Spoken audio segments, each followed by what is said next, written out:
Qapla! I'm going to take this opportunity, however, to suggest that we all hail Canuck. That's all I'm saying. Forgive me, Doctor. I'm receiving a number of distress calls. I don't doubt it.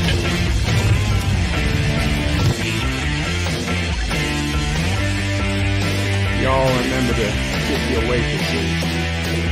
Have a mighty fine night. You come in peace, surrender or be destroyed. Here to make war, we surrender. When the appointed hour arrives, the Marauders will deactivate their cloaking devices and begin transporting Klingon shock troops directly to the landing zone. Landing zone? Where? Tell me. Why not? Your feeble weapons will be useless against us. We will kill all your males and take your females to mate with. All right. Now the Federation's taking over, whether you like it or not. You people, you've been running this planet like a seaport planet. From now on, it's going to be under one roof. You're going to run it like a business. That means you're going to make a profit. Look, these 3 words written larger than the rest. With a special pride never written before. Or since tall words proudly saying, "We the people."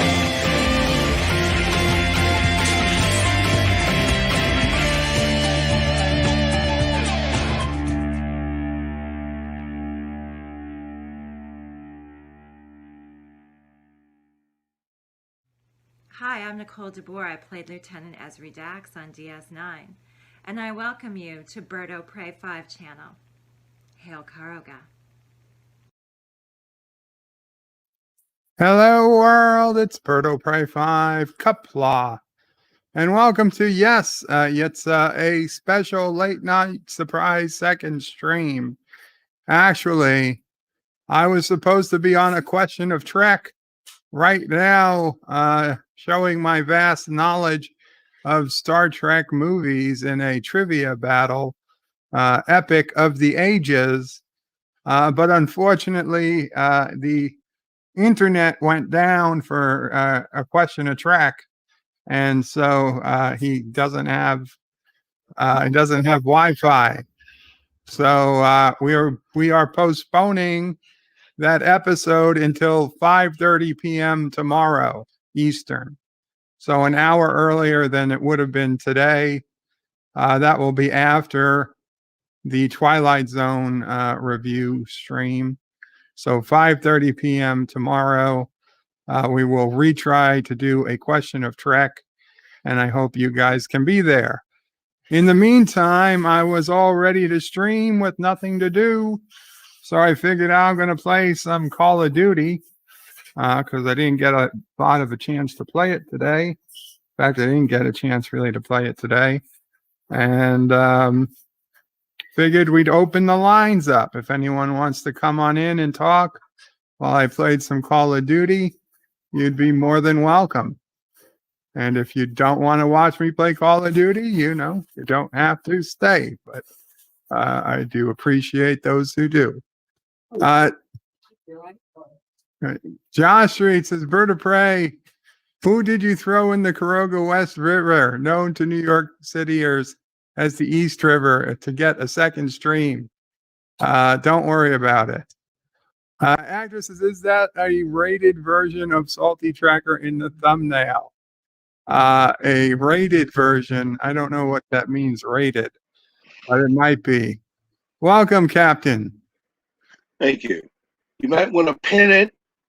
Yes, I'm going to pin it. I wanted to make sure I read the first few things. Hey, welcome, Admiral Saval, Qapla. Hey, how y'all doing? Not bad. How are you? I'm getting some audio bleed through, Admiral. I know I don't have my Beagle puppy ate my $280 AirPods Pros. Well, can you lower whatever's putting the audio? Because I can't have the audio come through. I can mute myself. Okay, that'll be when you're going to talk. You can unmute. Thank you. I appreciate that. Let me pin the message for those who want to come up. Actor says, is that a rated version? I really don't know what you mean by rated version. Do either of you know what he means, what a rated version of anti-tracker is? I know there's a big guy in the thumbnail, but I don't believe that's anti-tracker. Not X-rated. John Iraqi with a $1 super chat. Thank you, John Iraqi. Professor Brainy Specs says, good evening. And Qapla, Professor. Oh, I skipped a few. Bradley Briggs says, Zup, y'all. Zup, Bradley. Super Blubberpuss says, hello, guys. Good evening, Super Blubberpuss. Yvette says, good evening, everyone. Hello, Yvette. Super Blubberpuss says, good to see you, birds. Say hi to Mop for us. Mop, hello. And Super Blubberpuss has joined the panel. Welcome. Hello, guys. By the way, Bird, he said roided, not rated. Oh, roided. Steroids. Yes. Yes, that's anti-tracker after he's abused steroids for a few months. And then darkened his skin a little. Thank you. I don't know how I saw rated. Yitzis says, what's this late night surprise? Yes. John DeMarco says, greetings to everyone. Greetings, John. Actor says, you should have a dedicated version of your intro for the game stream, highlighting the best moments of your gameplay. Well, that would be a very short stream. Welcome, Professor Brainy Specs. Qapla, bird of prey. Qapla. How are you doing tonight? Well, I'm doing fine, but I wanted to come on and clarify why we are delaying A Question of Trek. The real reason is because Conti has been removed as showrunner of That's what I thought, but he claimed he wasn't. Well, you know, that's Conti. He's trying to, you know, smooth things over and trying to get things all resolved. So he thinks he's going to be the showrunner again, but he thinks he's coming back. Yeah, he thinks he's coming back, but we have to restructure a few things, so we have to delay the show for a day. So I do apologize for all of our fans out there, but we will get things squared away. We'll have the show tomorrow, Sunday at 5:30 Eastern. Okay, that makes more sense. Actor says, so yes, so a much shorter intro. I see that what he did there. Captain Trek says hello. Hello, Captain. Actor says, because there's not enough violence in the world already, apparently. And Yvette says, do you require your lucky charm? It would always help, Yvette. And Actor also says, those that take steroids. I got it. Steroids. Understood. You don't have to tell me 3 times, usually.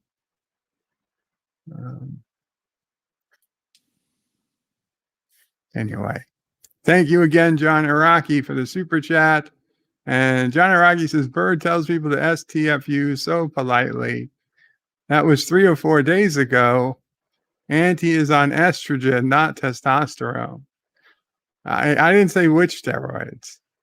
Yitza says it's real drama, not fake drama. I'm so confused. No, it's fake. John DeMarcos, the first Brainy Spec should be the showrunner. John Araki says hashtag Bird is well rested. And Deej, welcome Deej, says Bird has roid rage. No. Actually, no. I know a better show. I know a better showrunner than even the professor. Me. John DeMarco. John DeMarco. Oh, he could be. Oh, Garfield's ass is blocking you, Captain. He could easily see. He could easily host. He could. He certainly, like, if he was, he would replace Alex Trebek easily if it was Jeopardy. Oh, I think he would be great hosting Jeopardy. Let's see. What can we do for Well, I Cat? don't know. That's Scarlet Trekker. I'm sorry, Scarlet Trekkie. He does a great job hosting A Question of Trek. Maybe he should be the host, the showrunner. We'll give a little alien to Captain. And welcome to the panel, Yvette. Hello, Yvette. Hello. You waving? Hello. Yvette, my personal good luck charm at this game. Hello across the pond. Hello. I'm keeping an eye on the backstage at the same time, so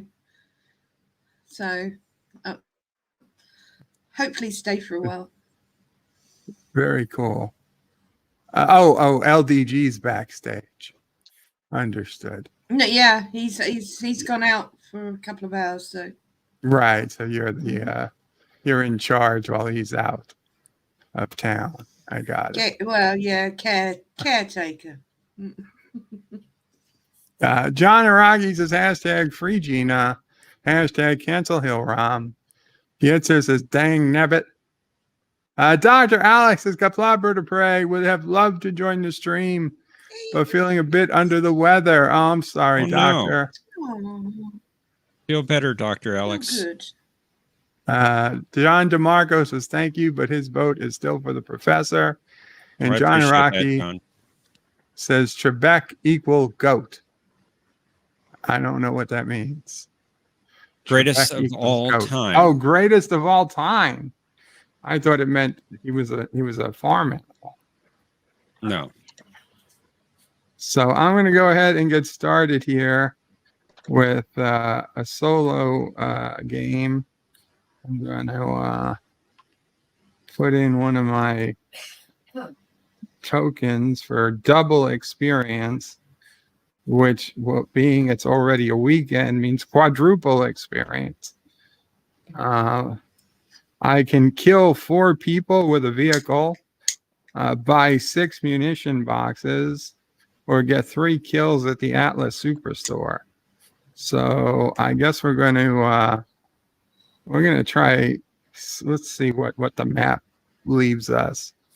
If we get a good flight over the Superstore, maybe we'll start there. Otherwise, I'll try to kill people with the vehicles. So the game's changed a little bit since maybe last we played. Instead of dying and going to the gulag, you now can die and buy yourself back if you've got at least $4,500 cash on you. Now, the first $4,500 they give you, so you get 1 buyback. After that, you have to find the money yourself to live again before you get killed, which is an interesting change of ways. Also, I believe they added the helicopters back to the single player game, which I quite enjoy.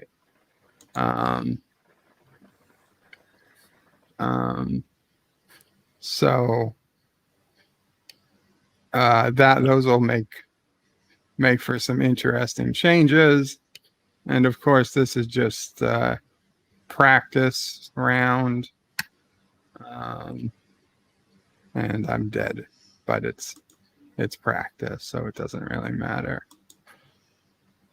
Now, I'm with Deej Odyssey there. I think he has a great idea. Fish fingers and custard will fix Dr. Alex right up. Fish fingers and custard. It's a Doctor Who reference, dear. Don't worry.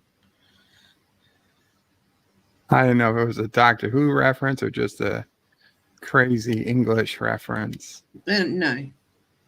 Well, you have to remember, Deej said it. Yeah, it doesn't mean Deej doesn't know occasional things about the UK. He can always ask his Alexa something, and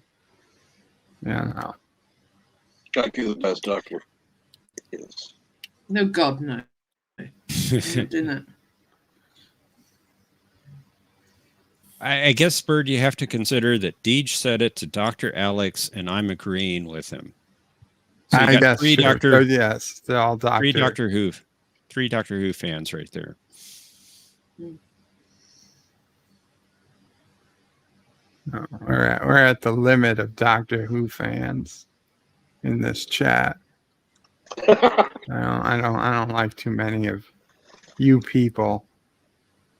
You people? Wow. You people. Wow. Wow. I'm American and I love Doctor Who, although I haven't watched the last 2 seasons. I actually own all 12 seasons up to Peter Capaldi's departure on Amazon. Good place to stop, Admiral Savon. Oh, you mean it's really bad after? Oh, yeah. Series 11 I had was to, unfortunately, pretty I bad. had to review them all on a YouTube channel. And my God. Bleach.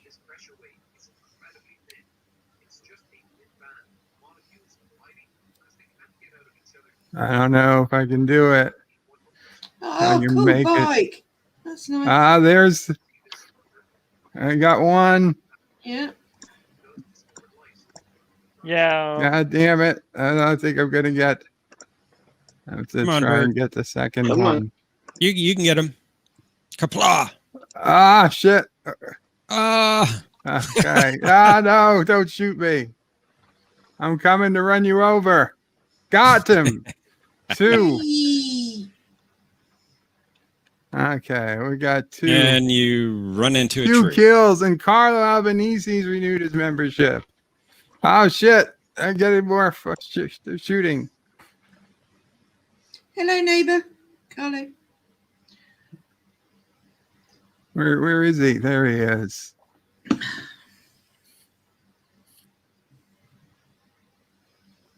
No, Yitzo, we'd never say that. God, no, none of us. No matter what. So is the Jodie Whittaker Doctor Who really that bad? I'm twitching. Series 11 was pretty dire. Series 12 made some progress. Yeah, until they destroyed Doctor Who. What did they do it's a to matter of opinion. destroy Doctor Who? A matter of opinion, please, Jeff. We'll see where they go with it. Mm. That story's not complete.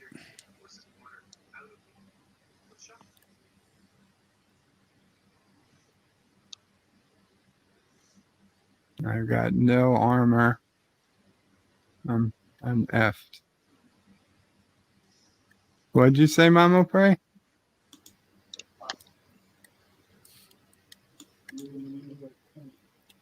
I was about to thank Carlo. Oh, thank you, Carlo. Yes, for renewing your membership. Going to be replaced again by another doctor. She has announced that she's leaving. Yes. I guess it's too difficult to be a doctor.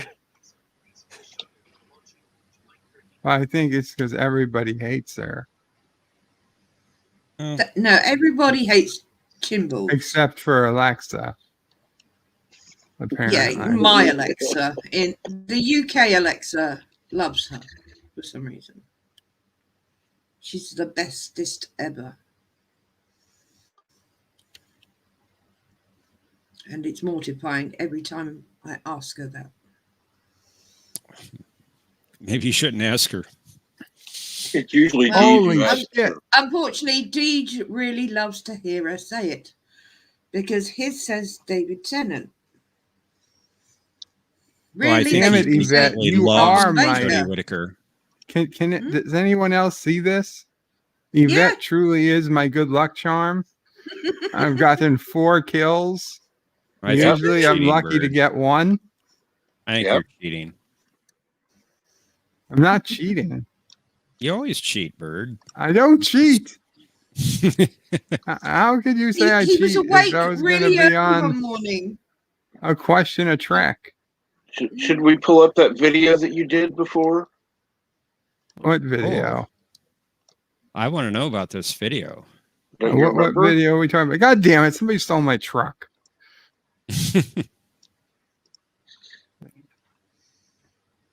Where you made the slip of the tongue, admitting to cheating.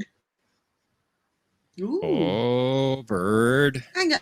My He truck says he is doesn't parked use any of next the to patch things, whatever they are.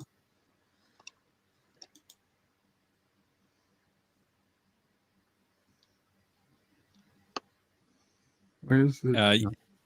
You have a good point, Deej. Deej says, and Yvette DeVoyle should jinx him for saying "you people" about Doctor Who fans.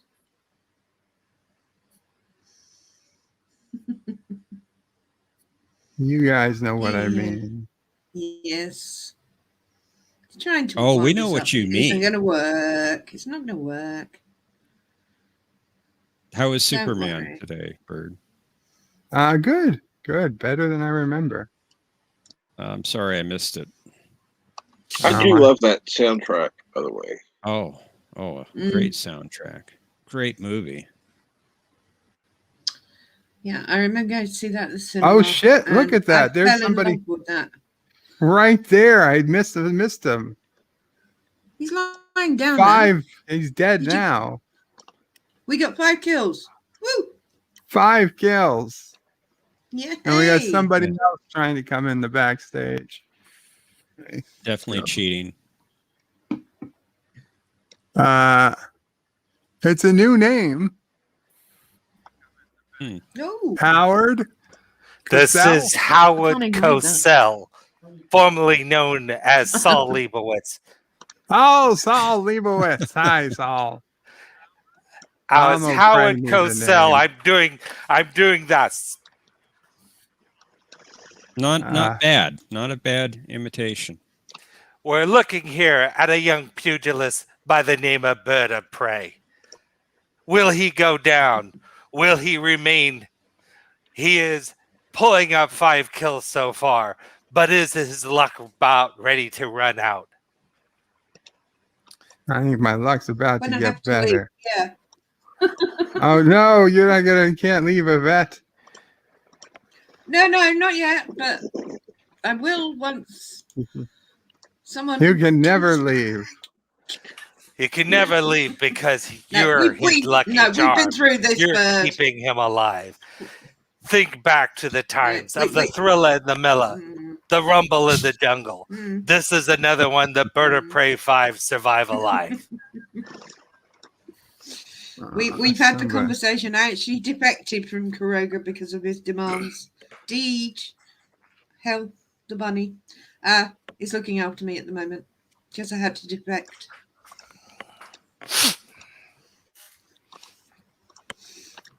Loadout drop. As we watch him tee up, reminds us of a young Jack Nicholas. Damn it. At St. Andrews, the tension mounts. So bad that Yvette goes off screen. I'm sorry. I'll be back in a sec. Yes, my dear, you can say your prayers for young Bird of Prey. Let's see if that helps him from being killed over and over again.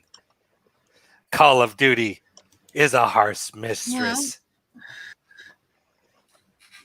Well, this is only the second time I've ever been on a panel with him because I'm normally asleep when he streams because I'm in England. But the last time he did rather well because it was an early morning stream and I just happened to be about. So I offered my services as a good luck charm again.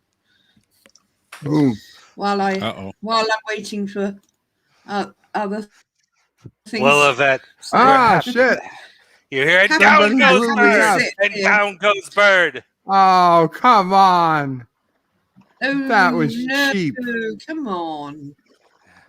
Launched a rocket-propelled grenade. Yeah. And once again, he's down. This is just like Joe Frazier putting the kibosh on a young Bird of Prey, but he's back up again.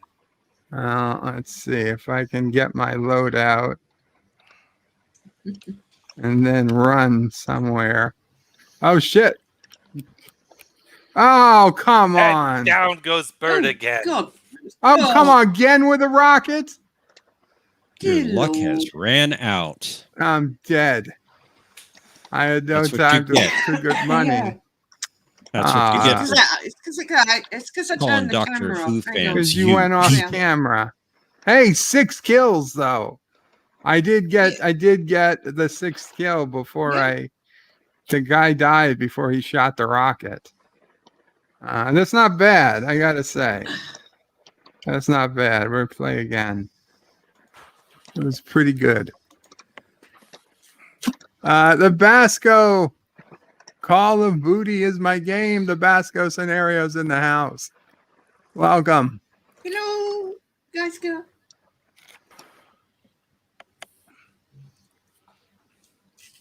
Deej says an Yvette. Jinx him. Yes, you did. You guys read that. Eastlander Burkhalter says, I did not know we had Howard Cosell sound narration. Neither did I, Eastland. Neither did I.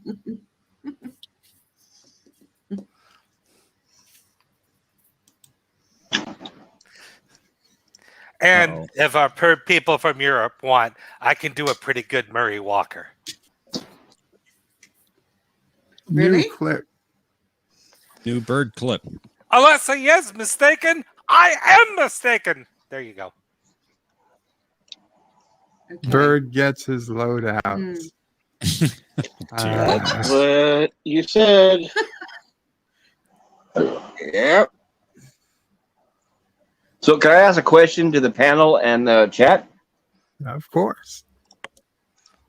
Last night, I unfortunately saw the most recent Hugh Jackman movie, Reminiscence, I guess was the title. I left in less than 5 minutes. But my question for everybody is, what has he done that's been both good and successful outside Marvel?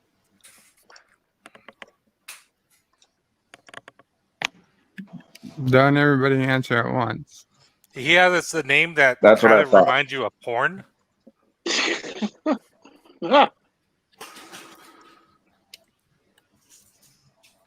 Thank you guys. Thanks for letting me ask. I appreciate the time.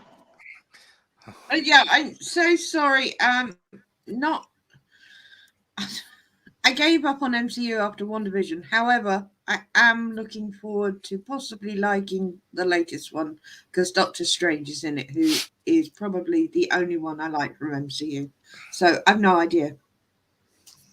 Sorry. By the latest one, you mean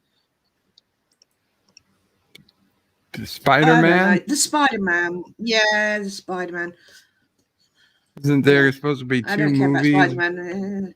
before Doctor Spider-Man comes out? There's going to be a Doctor Strange 2 as well. I'm looking forward to that one. I like me a bit of Benedict. Oh, brilliant actor. Later, Deej. Take care, Deej. Take care, Deej. Later, Deej. Supper. I thought he said myself. the supers here. I was like, the super. Well, Deej is super. He does wear the super suit. He's super. Thanks for asking. He is the greatest American hero. So now, Professor, Yes. is it safe to say that you know the questions for tomorrow?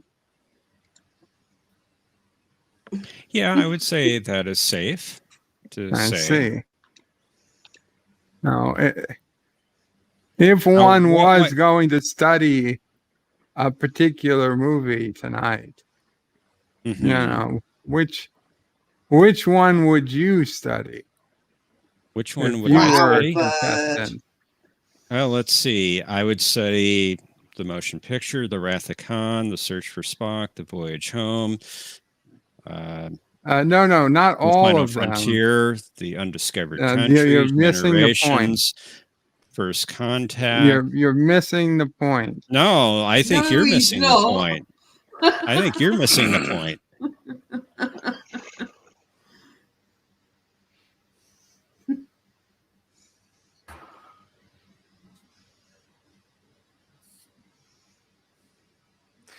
I gotta come. If I could circle back to the Hugh Jackman question, please. Okay, I would say the fact that he was in an Aardman film, which I really liked, called Flushed Away. But see, that works negated by the fact he was in film movie 43, which is it's something you want to just gouge your eyeballs out. It's that bad. Oh yeah, I saw it. Yeah, it's really part horrible. of it at least. I had high hopes, but it was like, oh my god, this is the worst thing I could imagine. Right, but was it successful? Flushed Away was quite good, but movie 43 was horrible. I'm talking about successful and good. Flushed Away? No, I'm talking about what movies were successful and good. You guys have mentioned good movies or movies you've liked, but I mean successful and good. Both of those in one movie. Outside of the MCU for Hugh Jackman. There's really not much there. Because some of the other stuff, let's see, he was. I'm looking at his list of stuff that he's done. I mean, if you count bit parts, he was in Night at the Museum, Secret of the Tomb, which was not bad. I think it was pretty successful. Greatest Showman, that was fairly successful. Greatest Showman was a travesty. I studied up on P.T. Barnum. That movie was about everything but P.T. Barnum. Okay. I'm trying to look through here and say not MCU, successful and good, and I'm thinking the only one starring, not bit parts. Okay, yeah, I don't see anything there. Well, like I said, I watched a few minutes last night at the drive-in. I saw Free Guy, and the second movie to drive-in was his Reminiscence movie. Yeah. After 2 minutes, that's when it dawned on me he hasn't made any good movies outside the MCU, at least not for wide general audiences. Yeah. And I think he's like Nicolas Cage. I think there's a check attached to the front of the script, and he signs the check before he reads the script. Yeah. Well, and he's got the Oz music, the Australian music connection. He's got some musical credits, so that kind of spreads him into that. But yeah, I mean, the movies overall, if it's not an MCU, probably don't go see it if he's starring. Well, then don't be surprised to see him back in the MCU when he finally realizes that, right? Yeah. So I have to agree with John DeMarco. That was a nice try with the cheating bird. There was no cheating. I beg your pardon, sir. What, to ask you what movie you would study on? That's not cheating. Yes, it is. Listen. And I still would like you to answer. How did you phrase this? How did you phrase this?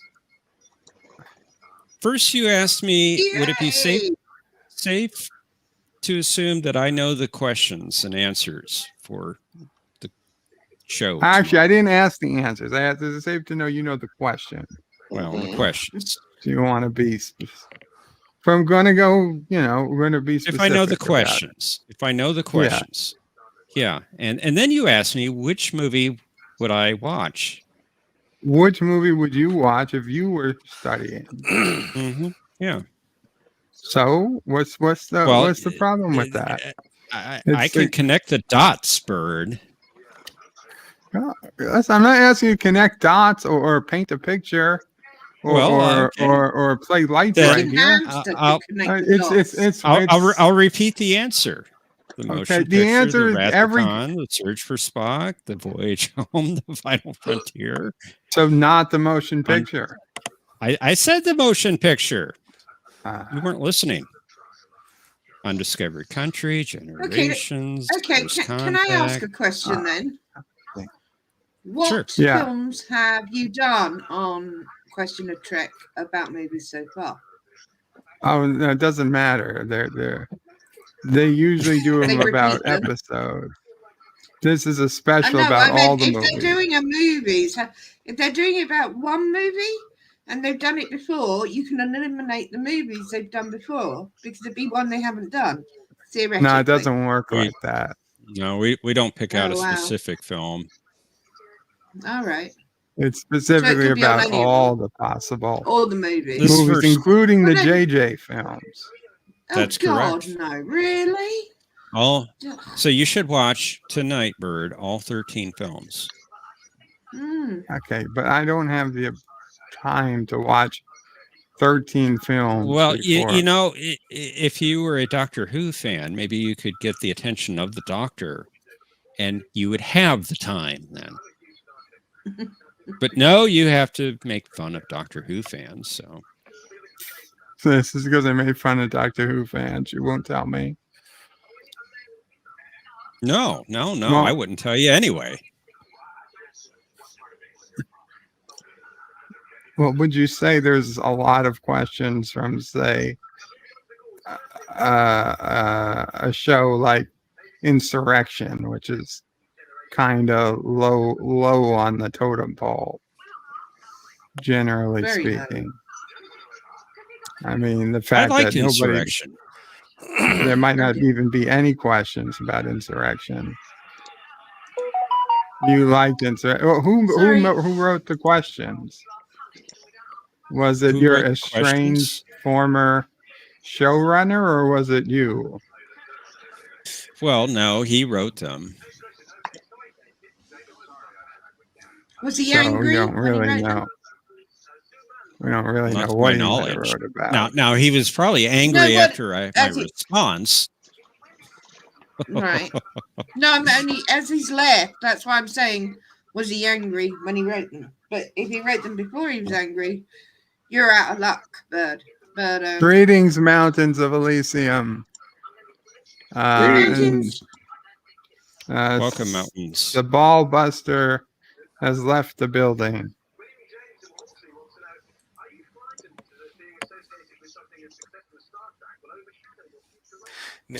Good night, Itza. Good night. Get some rest. Yeah, no, it's 1 a.m. If I could ask a question, does Karoga have a national anthem? It does. Yep. Okay. Oh, you had to ask. Well, Karoga he's going to play it now. Because I was thinking, well, maybe another Karoga song, because the song for Enterprise, the theme to Enterprise is so annoying. I'm wondering if we could take the same music and do like a Karogan battle hymn to the music, just different lyrics. That would make watching Enterprise more so many people off. Springtime is wondering how many monkeys died to get me the emotion chip, Professor? Is that something you're aware of? I don't know what he's talking about. You don't know, or you don't want to know? I have no idea how monkeys dying have anything to do with an emotion chip for you. And do you need an emotion chip? I'm confused. He's been under this thing that you've been working on monkeys to get me an emotion chip. And I was very confused about it myself. Well, yeah, that makes two of us, Bird. But we still love you at Springtime. If you are doing it secretly, kill as many as you like. I think I know why Bird needs the emotion chip, so he can watch and enjoy new Doctor Who. No, okay, that might be a reason. There is nothing he doesn't, an emotion chip that would help. Yeah, the emotion chip, on by how the way, you define new Doctor Who. It's the Jodie Whittaker stuff. Oh. Yes, that's what he meant. Nothing. Not even bleach. I tried. No, I think the emotion chip would heighten his emotion and lower him about 150 IQ points. Well, he doesn't care for Doctor Who at all. So, but if he had this chip in, he might. No, he doesn't. No. Maybe the Eccleston, Tennant, Smith years, possibly Capaldi. Maybe, yeah. Hope he likes the current one with the chip. That means he would like Discovery and yes, rest.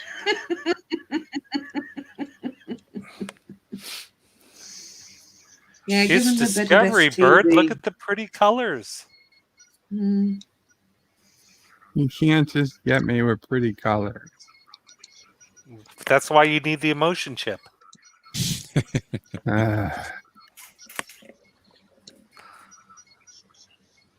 Mountains of Elysium says Galaxy Quest is practically a Star Trek movie. You can include that.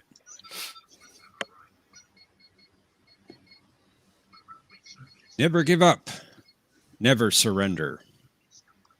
Almost sounds like you did include that. That's more Star Trek than JJ films. I agree with that. I did like when they did that quote captain's photo with Mikey Spork in the middle. Then some fans revised the photo and put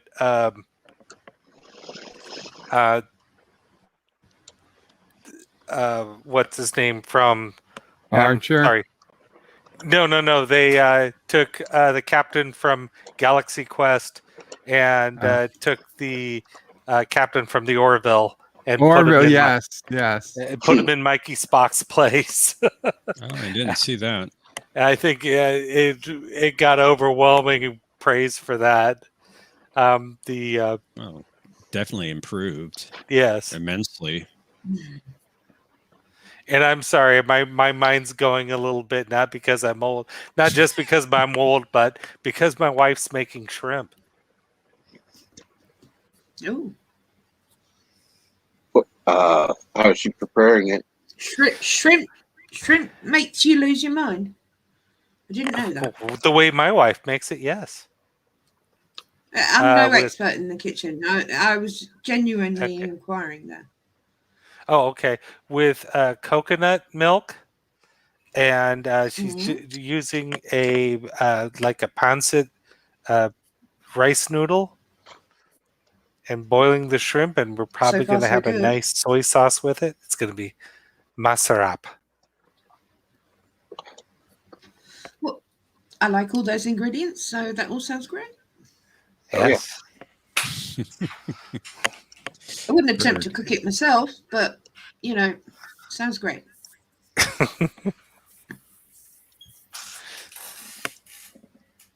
John DeMarco says by Grabthar's hammer. What an attempt I Bird to cheat. love this car. I love this car, Bird. Go do some damage. Oh, I was going to go climb this tower and try and... All right, then. I like you driving about and running people over. I do. The thing is, I'm not sure if there's anybody up there already. How many kills are you up to? How many pills? Kills. Oh, 3. Are you popping pills, 3? Bird? I thought you killed more than 3. Well, in this game. Oh. These were at the very beginning of the game. I don't know. The problem is I don't have a... Oh shit, there's somebody up there. Yep. There is. I got him. 4 kills. Now, hopefully, he's got a sniper rifle.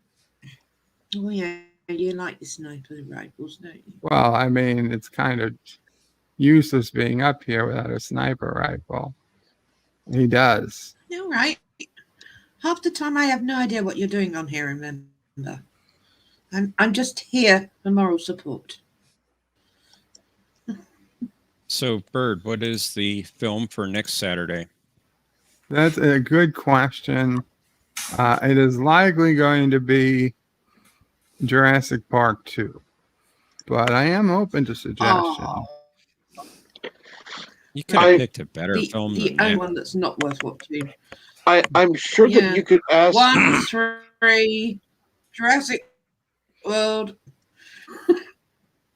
I'm sure you could ask Jeff what would be a good movie to watch for next Saturday. The other option is Iron Man or another early MCU film.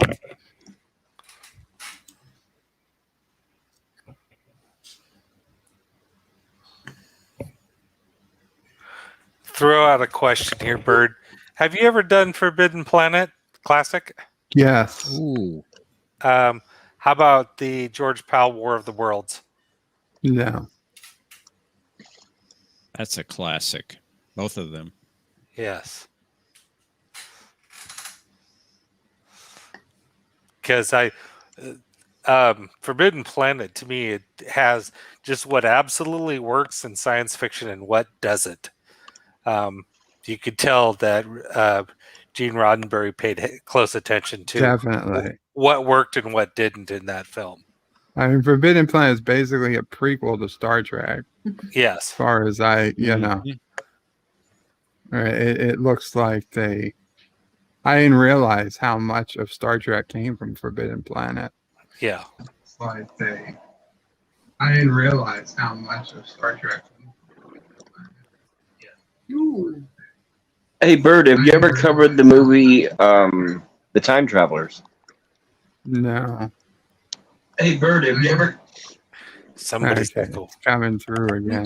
Getting go.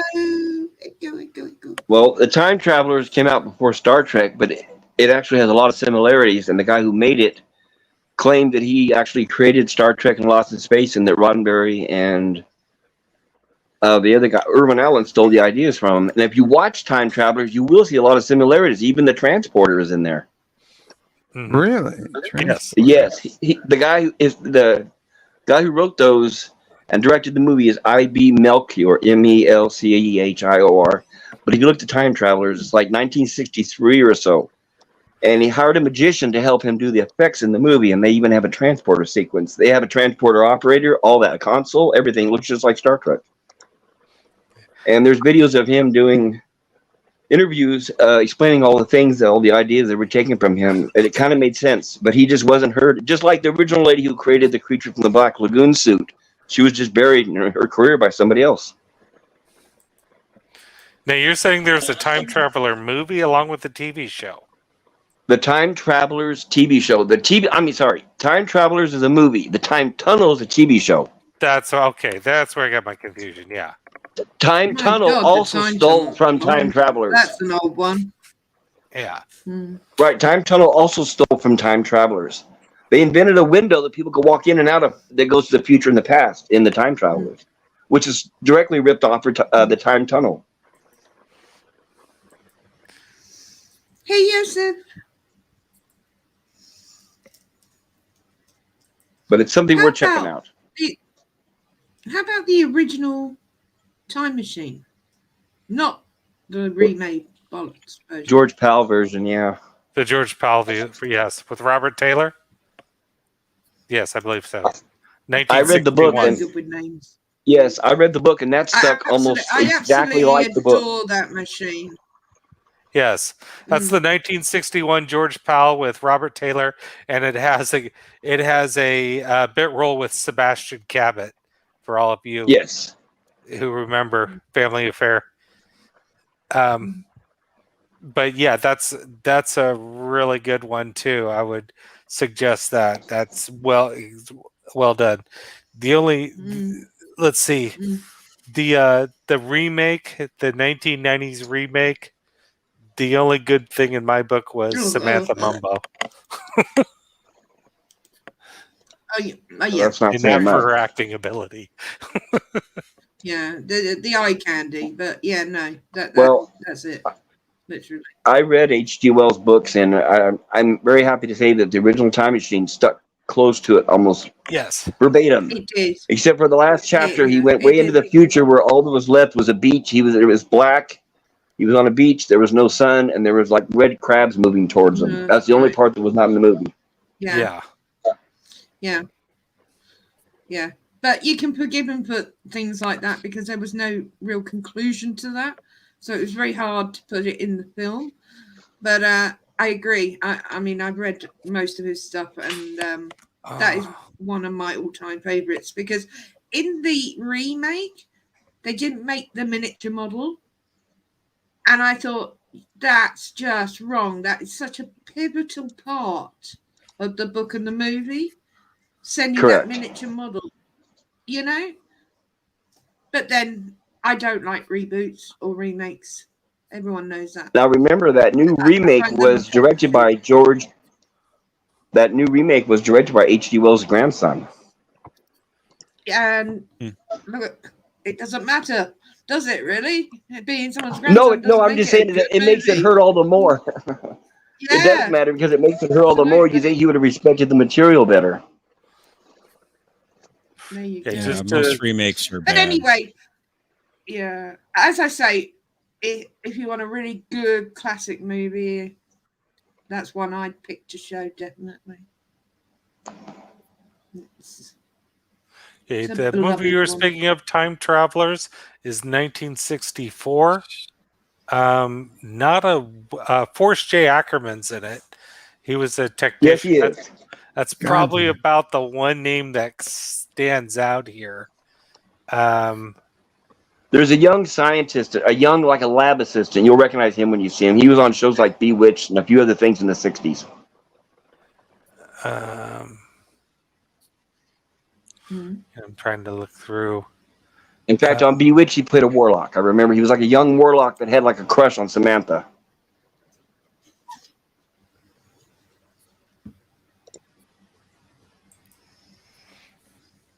Well, I'll take your word for it. Who wouldn't have a crush on Samantha? Yeah. Yeah, Ib Melcher did both directed and wrote. The story was based on David L. Hewitt. Who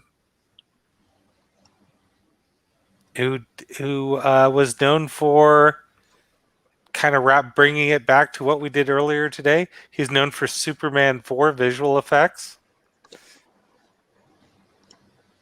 Don't hold that against him. Yeah, well, wait a minute. Showing him as visual effects, but okay, writer. He wrote...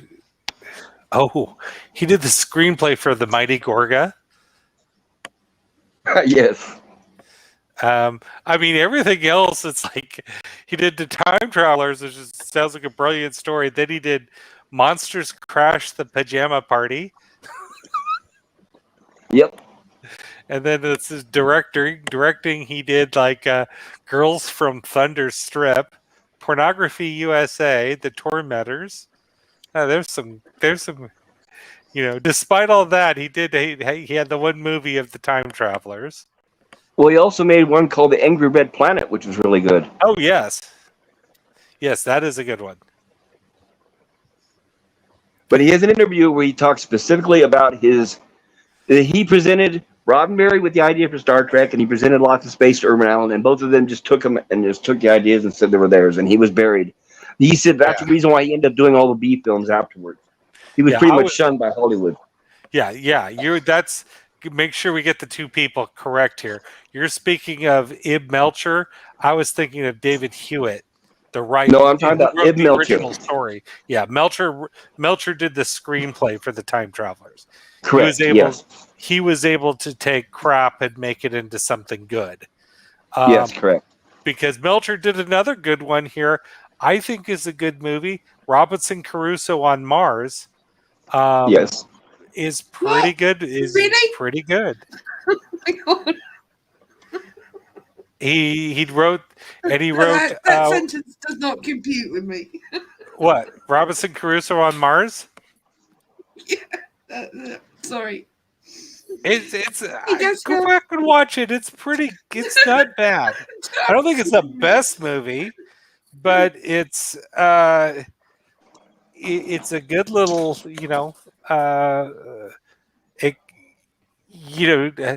Duncan Jones did it basically several years later, kind of took some stuff out of it with Moon. Maybe I'm being a little bit it was certainly better than Dharma at Tanagra. Carla wanted me to calculate for gravity as my sniper shots drop over time. I know. I don't have time to calculate for gravity. I'm not a Marine sniper. Basco is lurking while he plays zombies. Cool. Basco, I don't know. I'm still undecided if I'm gonna pre-order Vanguard. I know they're in open beta, but god damn it, $100 for a special edition of the game. I don't even know if the non-special edition is worth it anymore.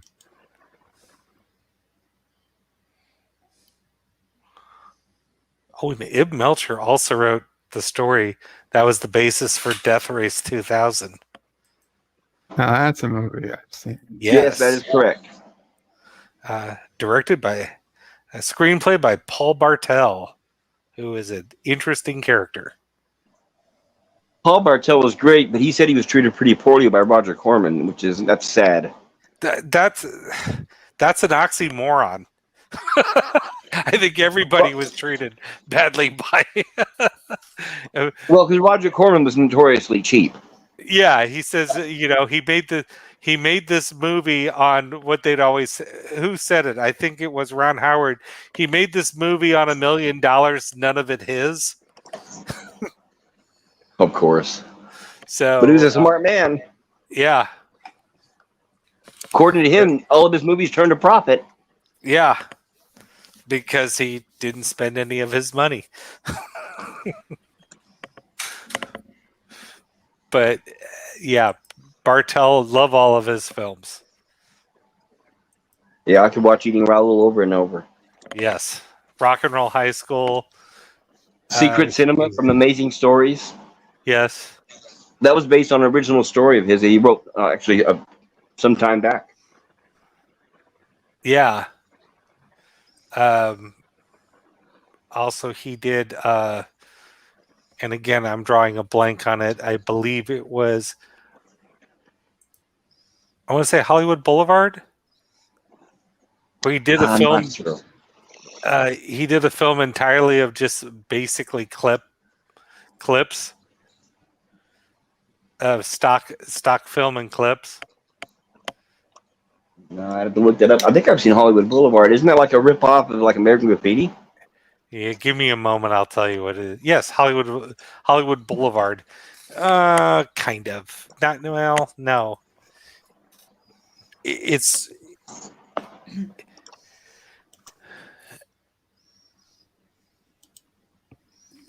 basically it's this woman who's trying to make her way in film. And basically going through the system, and they like, oh, you've got to go to the Philippines to do this, and it's so they put in a bunch of like stock footage from Big Bird Cage and stuff like that. Oh, of course. So and them reacting to it. So. And I stand corrected. I thought he wrote that, but he didn't. I thought maybe that was him just under a different name. But yeah, I always tell people you just pick out one of his films, and there's just either he starred in or if he wrote, you can't go bad. He's even he's the one bright spot in like Caddyshack 2. If you ever saw that horrible film. Take care, Carlo. And same with the low budget movie Chopping Mall. Him and Mary Warrenoff was the only good thing in that movie. Yes. Hey, Kitty Bear. I liked Chopping Mall. That was funny. Oh yes. Well, it was okay, but it was fun to see So how many Paul did and you Mary get? Bland back together. Springtime, Bird of Prey. Which was the first? Bird? Galaxy class or Nebula class? I'm sorry, what? What? I said, how many did you get? I'm on the knee. Kills. Oh, I wasn't looking. I think 4, 5. We'll see. Carlos says we can see the tab for the cheat engine you're using. No, you can't, because they're not using a cheat engine. I wish Have I any of you was. guys seen? Have any of you guys seen Free Guy yet? No. No. No. Okay. Maybe this Surprisingly is, not bad. It's interesting that it's one of the last films from Fox because it's actually not a bad movie. I don't even know what it is. A character, an NPC character in a video game becomes aware and alive, takes over the game. I'd watch it, but it's only in theaters, so. Which is a saving grace for it. Well, it is. When I saw it last night, I heard audiences laughing and enjoying it. Then as soon as Reminiscence started with Hugh Jackman, cars started starting up and leaving. Don't get me wrong, I'm happy. I can't get to movie theaters, so. Yeah. Oh, I understand that. What drive-in did you go to? California in Madera, they have a small independent one with 2 screens. Ooh, cool. Yeah, actually, I drove 2 hours to get there. I even got a hotel room, so I wanted to enjoy the experience. I haven't been to a movie in years. I went to the theater over a week ago. Well, I don't have any intention of returning to in fact, a friend I was with kept saying, let's go see it to the walk-in, the walk-in, the walk-in. I told him I'm not going to the walk-ins ever again. I'll go to a drive-in. So that's why we went to the drive-in. How was the concession stand? The concession stand was great because it was an old-fashioned one and it was open. You could walk right in. No lines. I got a big bucket of popcorn. And what's fascinating was that the old projector there on display that was the non-digital before they converted. And it was nice to get a good look at that. Cool. I definitely prefer drive-in. So, Jeff, I have a question about the 4K. Did you think it was worth it? Going to see it at the cinema? I thought some of the scenes looked better. Although I haven't seen Star Trek for the theater for 35 years probably. So my memories are a little vague on how it looked originally. But I enjoyed the experience immensely. Yeah, I would have went and saw it if it wasn't. Our cinema isn't open yet, and they're building an IMAX at the moment, so we're having to wait for that. But I've got that, but I've also got a 4K smart TV. So I was curious: is it worth buying the 4K version to watch? Do you reckon? It probably is. Because the Voyage Home experience is going to be different. My favorites. I'm sure your experience is going to be different on a TV, but it's a very big one. I would upgrade to 4K if it's something you like. Yeah, well, it is. I agree with one that. of the. I love the humor of that one, and just the It's a relaxation one for me. You can put on and relax. But I was just curious if you thought the 4K was worth it or not. The scenes with the whales, I thought, in the water, underwater, I thought were better. Yeah. Some of the scenes with the probe looked better. Other than that, I really didn't notice much difference. Now, am I mistaken, or is 4K better than film? Well, what they did, or, you know. Yeah, when I saw it in film, it looked beautiful, and I thought I heard that film is higher than 4K. I heard it's like 8K or something like that. Well, what they did is they remastered it. They remastered it for 4K Blu-ray release. And then they play it on a laptop at the theater, right? That's what Fandango did, or whatever the name of that company is. They just have a laptop Fandango. there, and it's a disc that plays. Is all it is. Yeah. But I just didn't know that. I mean, compared to like when I saw Star Trek 4, I saw it in 70mm film, and I'm just wondering, 4K is better than that? Okay. No, well, I think I don't know. I'm no expert at the old cinema reels. I think they cleaned up the footage, took out scratches and things like that, dirt. Yeah, I would think so. The frames. Yeah.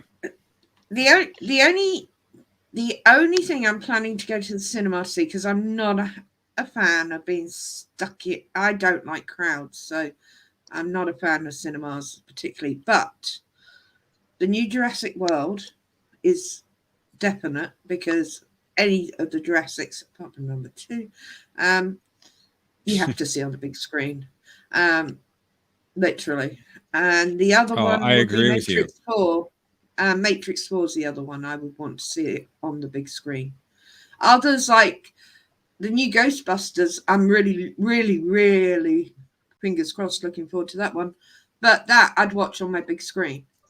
It's more the visual effects stuff, like the dinosaurs and things, I want to see on the big screen. Yeah.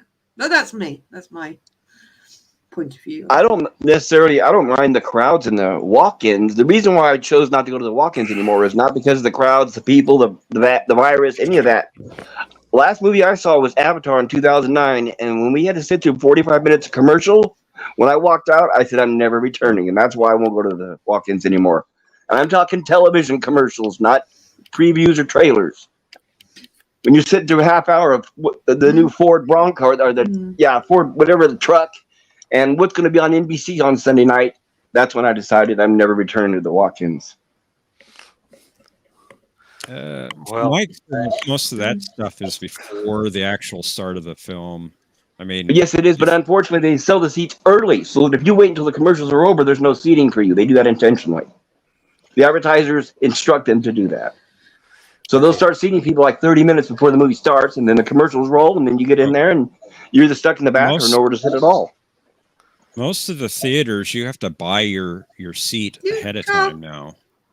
I mean, you pick your seat. Ahead of time, I haven't seen that, or unless it changed in 2009. I saw where it was just first come, first served basis. Oh, yeah. It's it's online, yeah. Hey, everybody. You go online, you pick your seat, you buy your ticket, and you can go in at any time. How do you know when the ads are over? Yeah. Well, does the movie show at the advertised time, or does it show after the ads? No, it usually shows it after the ads. No. Hey, I'm gonna take off, Bird. Thank you so much, Yvette. I wish you were here. Take care, Howard. My wife made shrimp with some tropical fruit, green beans, or tropical vegetables, green beans, coconut milk. Oh, it's amazing. So indeed, y'all have a great weekend. Lovely. I will see y'all later. Thank you, Bird. Have a wonderful day. Bye. Enjoy. Bye-bye. It's actually a bank holiday weekend here. So nice. Where I live in Blackpool, it is heaving with tourists. Last night, when I went to the drive-in last night, and before the movie, they did show 2 TV commercials, Ford. And what's interesting is it uses your FM radio on your car to listen. So when the ads came on, I turned the radio off, and the guy watching the movie with me, my friend, said, "Turn it up." I said, "Well, you want to hear the commercials?" Yeah. I'm thinking, oh no, that's the people that the theaters are targeting. Those type of commercials are usually before the start time that's advertised. The ones that you get after are like for upcoming films. Well, this is a drive-in, so it just says movie start at dusk. So you're just taking your chances. It's usually around 8 p.m. Pacific time. I meant at the theater. Very jealous if you go every inside. time I hear. Gotcha. Sorry. I get jealous every time I hear about drive-ins because we don't have them here. Hey, Eric. They need to build more. They're kind of coming back a bit partially because of COVID. Yeah. I have seen one, and it was like a pop-up one in a field. And the screen was dreadful. But people went because we literally don't have them here at all. So some large stores were holding them in their parking lots. I heard some Walmarts did that. That sounds depressing, though. Hanging out at a Walmart. John DeMarcus says that he did go see Free Guy and he enjoyed it. Also, he wasn't old enough to see Star Trek 4 in the theater when it was first released, but he loved going to see the remaster. Cheers for making the rest of us feel old, but I'm glad you enjoyed it when it came out again. I was in high school when it came out. Thanks, Jeff. Sorry. Free Guy was good, but it seemed to have trouble following its own rules. They kept changing constantly throughout the movie. So it's one of those that, unfortunately, you have to turn your mind off. Qapla Arabic Sander.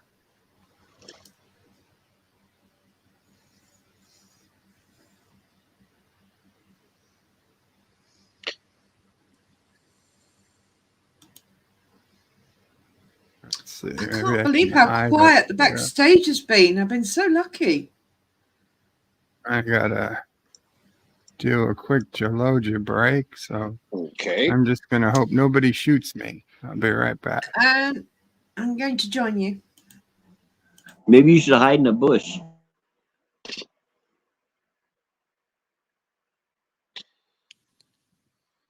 One thing I will say about Star Trek 4 in the theater with the remaster, you actually could see the film grain, which you probably wouldn't see on a Blu-ray release.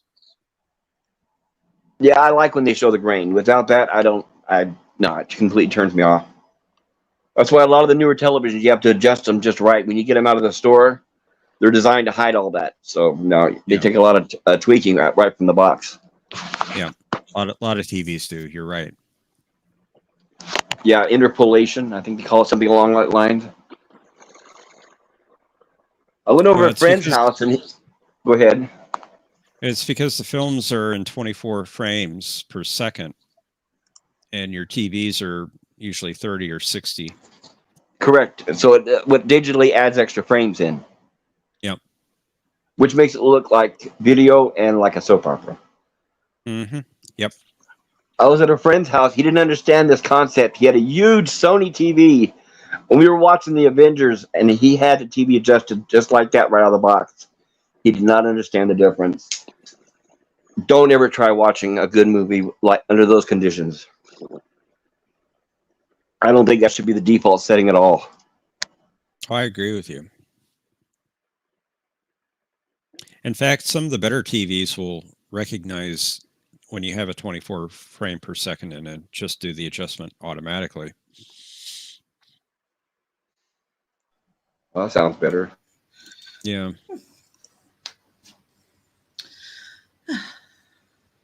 It's a nightmare when you have one kidney. You've only got one kidney, I bet. Yeah. I lost one when I was 6, yeah. Kids are always putting their kidneys in the darndest places. It reminds me of a Doctor Who quote.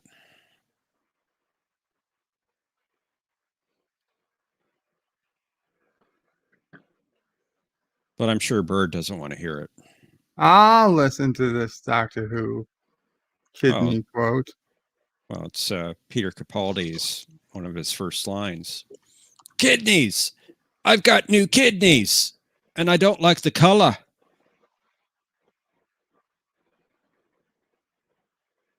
I'm sorry, was this quote supposed to make me like Doctor Who, or? No, not necessarily.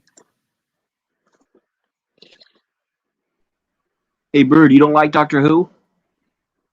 Apparently not. That's fine. Neither do I. So we both agree on that.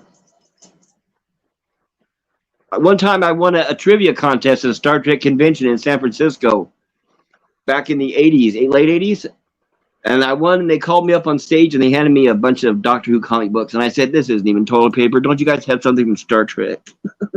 Thankfully, they swapped it out. Oh, seriously? Three hits is all it took to kill me? I'm sorry. That's bullshit. I had to go to the backstage. That was my fault. Ah.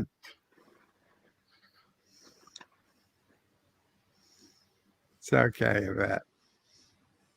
It's okay. I don't have any kills in this game yet. No. Well, you need to change that, Bird. Come on. Use your cheat powers. I should look for a vehicle and just ride over people. Yes. You're good at that. No, I'm not terrible at it. That's the main thing.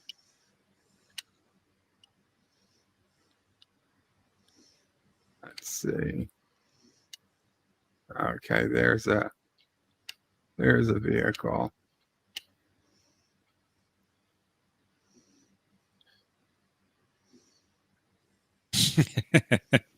Yeah, you're probably right on that, John. John DeMarco says, you have several kills, Bird, of yourself. This is true. This car is dangerous because it's too open. They can hit you. Oh, a mine. They're handy. They are handy. What was the Doctor Who kidney? Oh, I know what Easton's on about. Yeah. Tartan. Yeah, you're right. Gotcha, Eastland. Oh, thank you, Eastland. I like the line.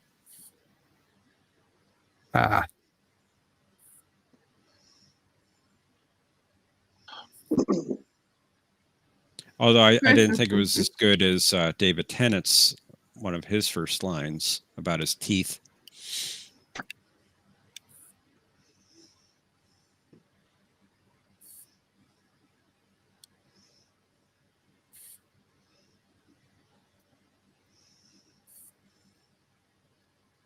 Oh, by the way, has anybody seen V-Star lately?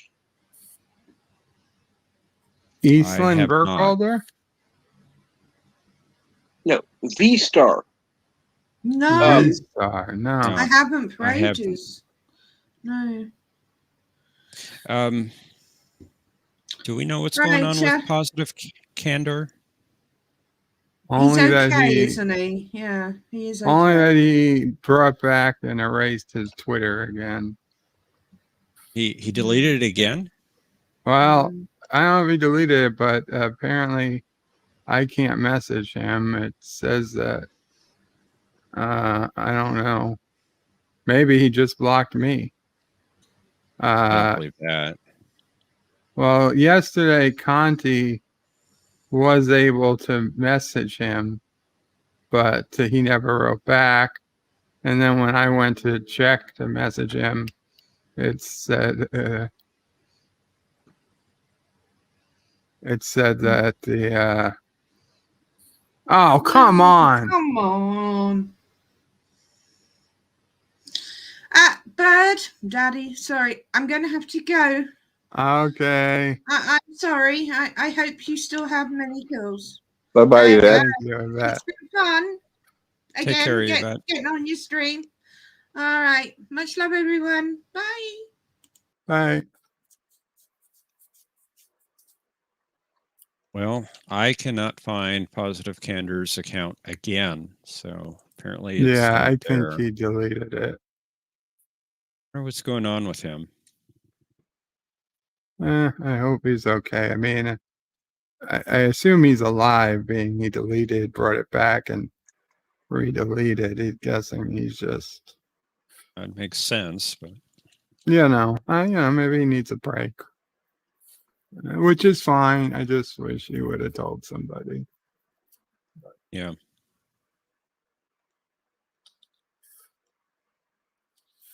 If you're ever listening to this, Positive, we miss you. Agreed.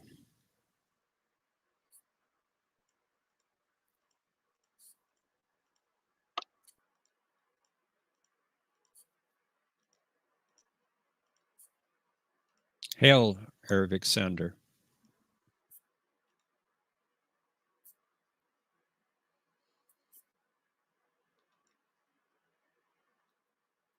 This is probably my last round in the game.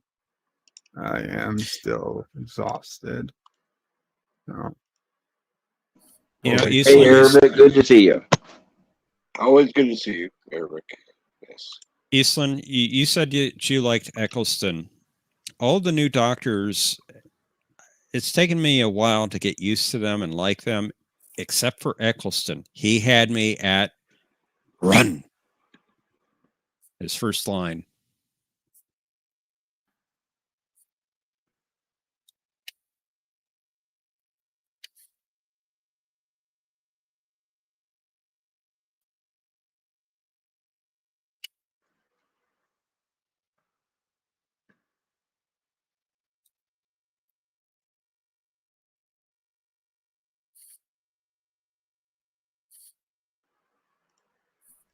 Hey, Bert, are you playing with a mouse or keyboard? I am playing with a joystick. Joystick. A gamepad. Gotcha. What kind of gamepad do you have, Bird? Just curious. An Xbox One controller. I mean, like this? Yes, it looks exactly. Well,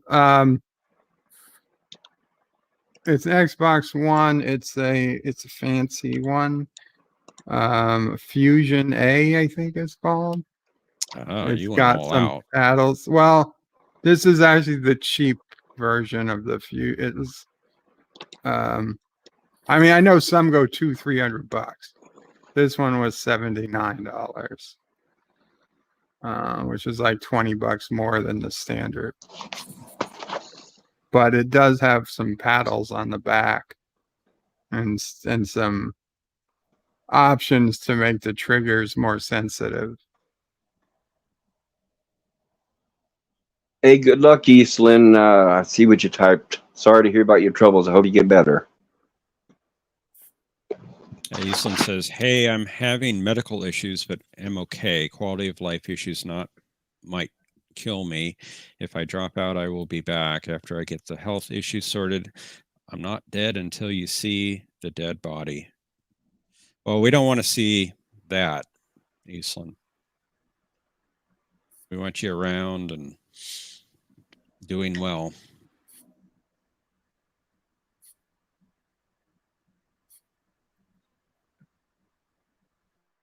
And Fliz Jr. Qapla says Rose skin is kind of hot.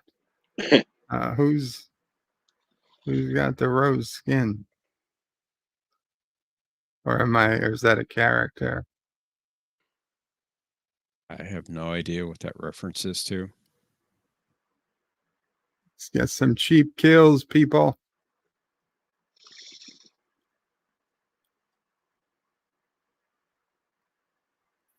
Fuck you. Ah, oh, damn it. He got me. I probably could have got one more kill. Yeah, I could have. Before I started chasing him. Oh, well. 2 cheap kills are better than nothing. 3 cheap kills. Okay, now it's time to find a vehicle and try a good vehicle. There we go. We got a truck. Yeah, we got the truck. And I'll try and run down some people. It's just funny hearing you say that, Bird. Well, I would like to run down 2 more people today before this round ends. So careful, somebody could clip that. The challenge. They can clip it. I don't care. I'm not ashamed. Taking that out of context, Bird, that sounds bad. Listen. If I was worried about context, I wouldn't say anything at all. True. Yeah, you have a point. I want C4, I guess so.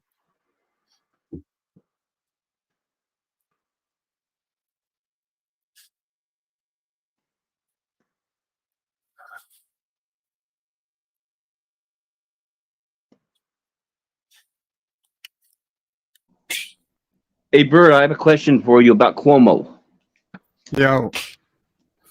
Did it ever reach the actual press about all the mass graves that he made?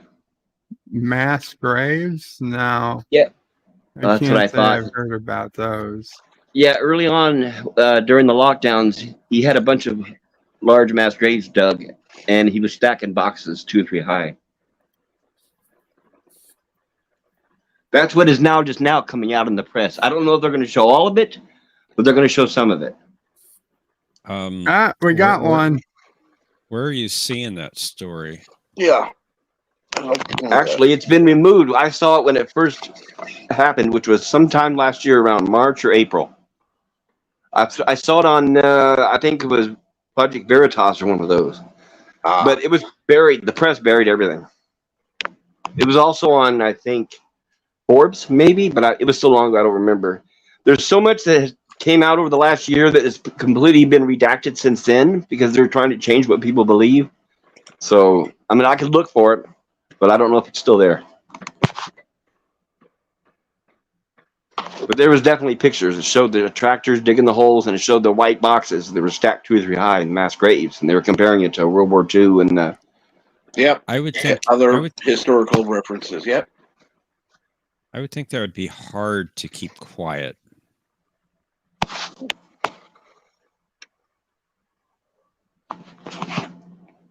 Nice. We got them. We got our 2 more people. That should be, yeah. That should be enough. The 4 kills or assists while in a vehicle. Why didn't those count? Get the fuck up. Oh, man. The guy killed me.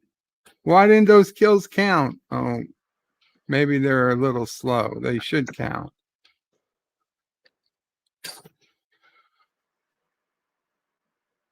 Do I need to get one more? The game thinks I need one more. You need one more. I totally got. Fuck it. Maybe you didn't. I did. I got 2. I had 2. Are you sure? I'm sure. Maybe it detected you were cheating and took it away from There's no cheating. Fine, I'll get another one. The game wants me to get another one. I'll get another one.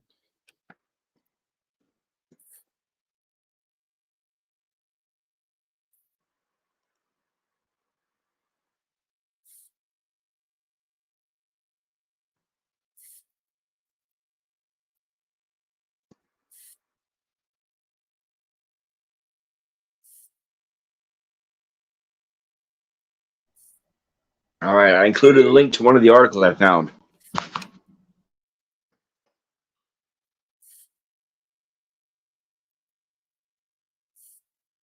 Now, where did you put it?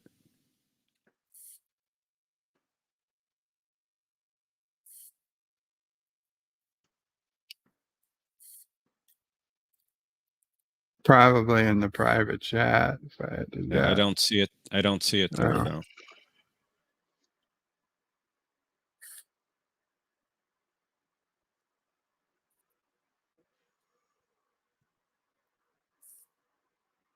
Yeah, I just think that's too big of a thing to keep quiet.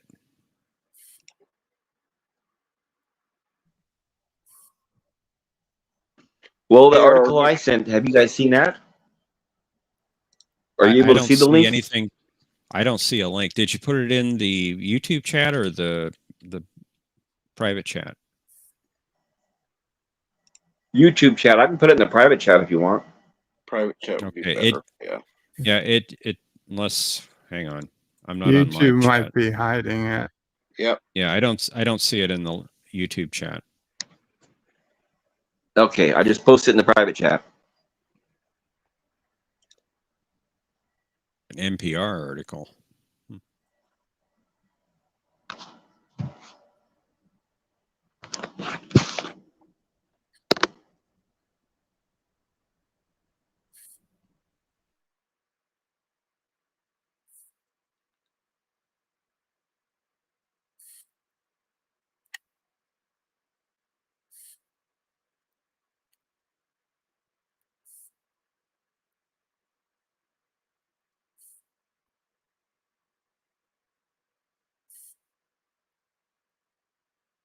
Okay, so this sounds like it's for people that are unidentified, unclaimed, or people that just can't pay for a burial. Yeah.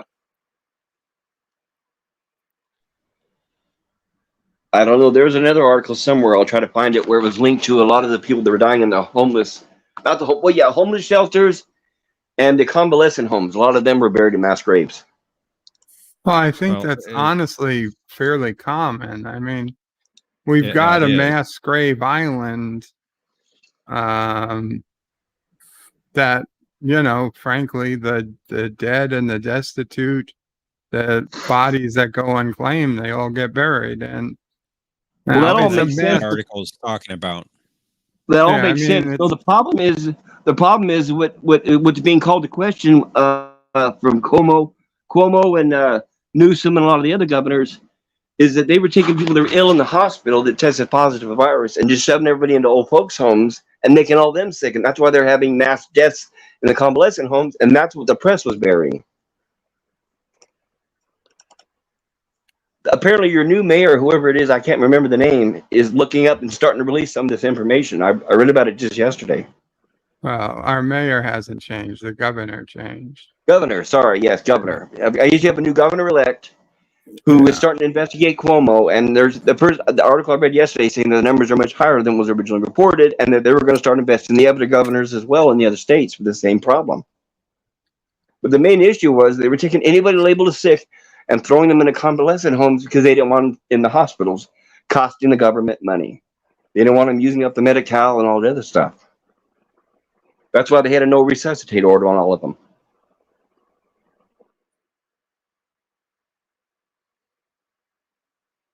A no resuscitate order has to be signed by a family member or the person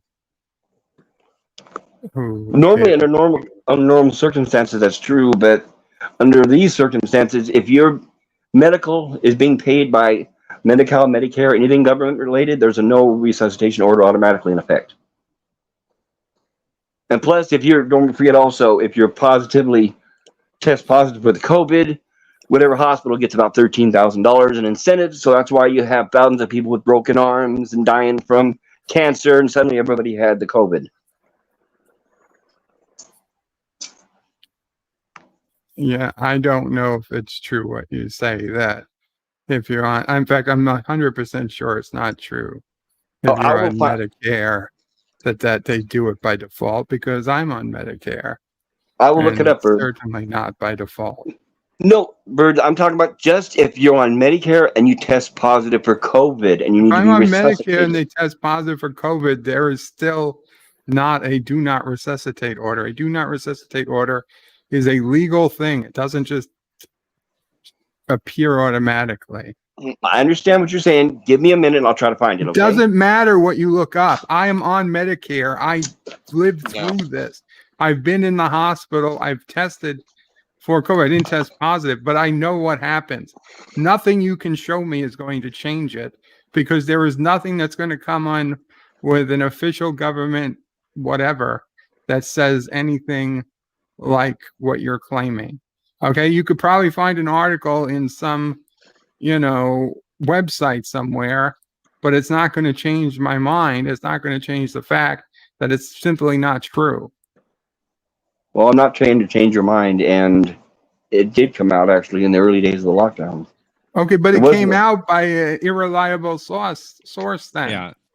Yeah, I was going to ask. I was willing to show you my sources. You don't want to see them, so I can guess we'll tell just leave you it at the that. source is not reliable. What if I found you a government publication that said it? Is it an actual government publication? I can look up right now. That's what I'm saying. You'd give me a few minutes because the last time I saw this was like a year ago. Okay. I would say don't waste your time because I can tell you it's not. But if you want to go look, I'll be playing for a couple more minutes. Thank you. I appreciate it. Thank you for the open mind. I'm not trying to change your mind or convince you of anything. I'm just trying to help you.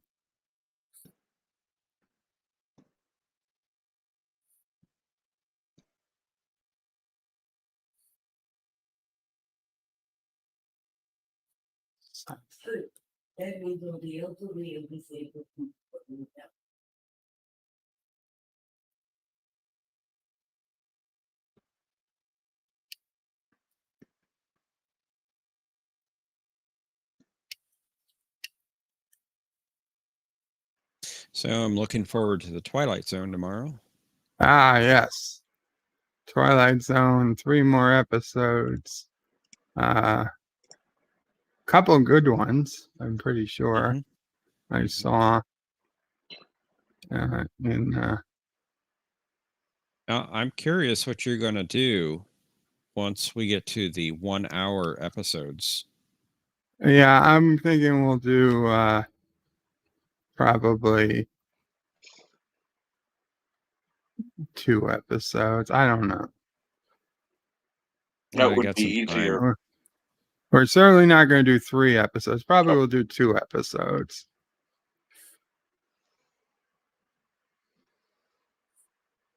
I mean, because they're hour, but they're like probably 45 minutes each, or realistically. So 245. It might have been a little bit longer because even Star Trek, which was a number of years later, the 1 hour episodes were like 51 minutes.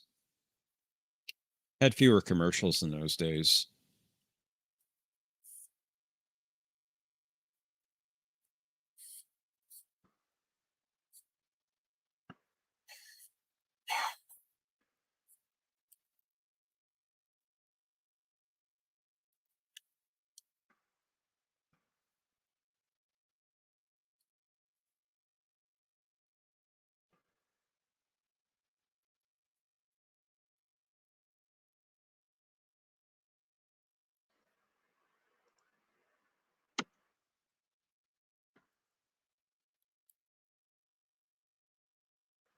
Need to check in with Zoe and Paul, see what we're going to do about A Question of Trek.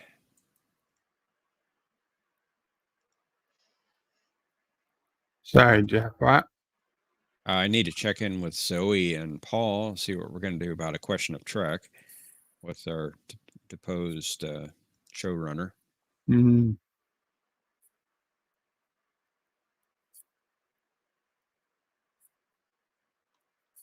You should probably hire Kathleen Kennedy. Kathleen Kennedy. Ooh, wow. Instant successful show then, right? Instant.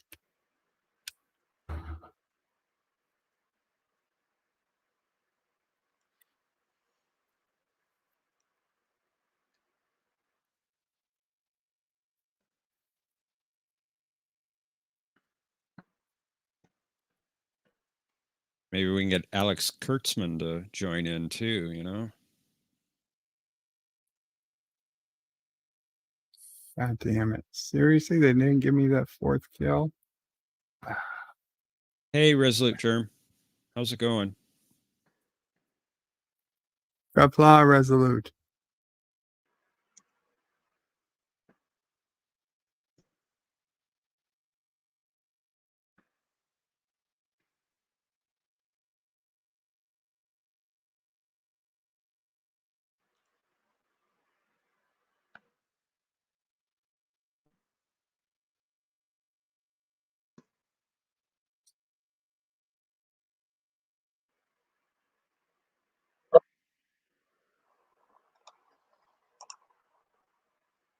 Kitty Bear, I don't notice the static. Kitty Bear is saying that you have an insane amount of static, Bird. Hmm. Now, I don't hear it on the stream yet.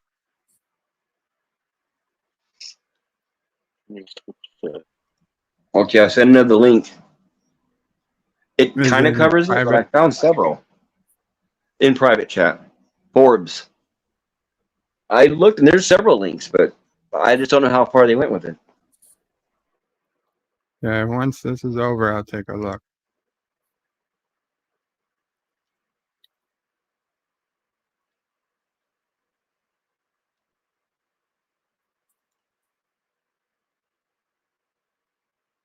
Got somebody coming up the steps. I can hear them.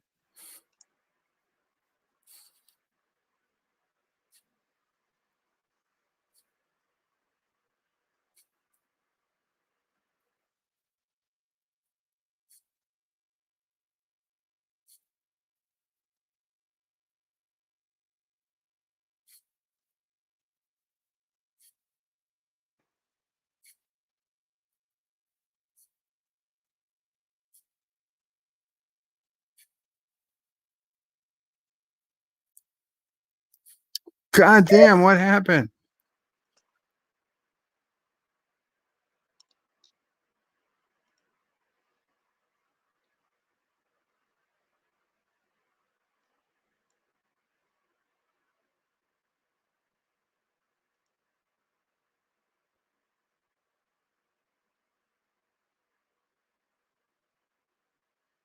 Oh, come on. That's so cheap. With a pistol? With a fucking pistol. Motherfucker.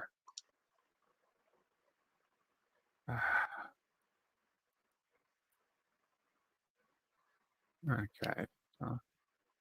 We need. There we go. There we go. Okay. Okay. Do I have a lot of static on my end? Because Kitty I Bear don't- says it might be me.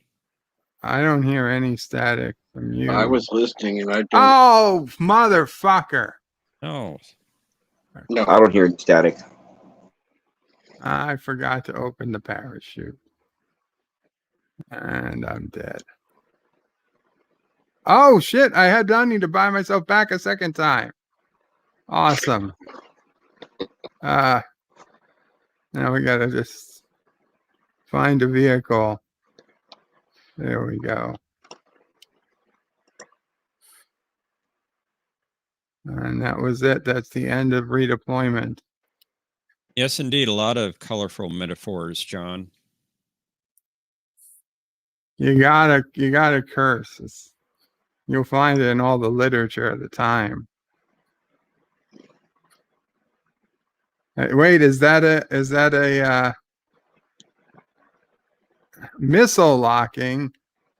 Oh, come on. I just got to get this guy. Yes! Got him. I got him. I got the 4th kill. Motherfuckers. Kitty Bear, there is no game sound. Yeah, the game isn't even being output.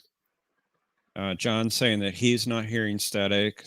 Resolute's also saying that there's no static. Perhaps it's your connection, Kitty Bear.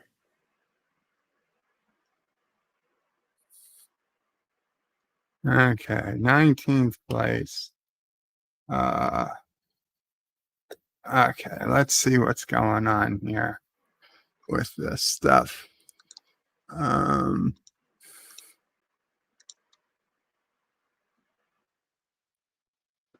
Welcome, multi-gunman.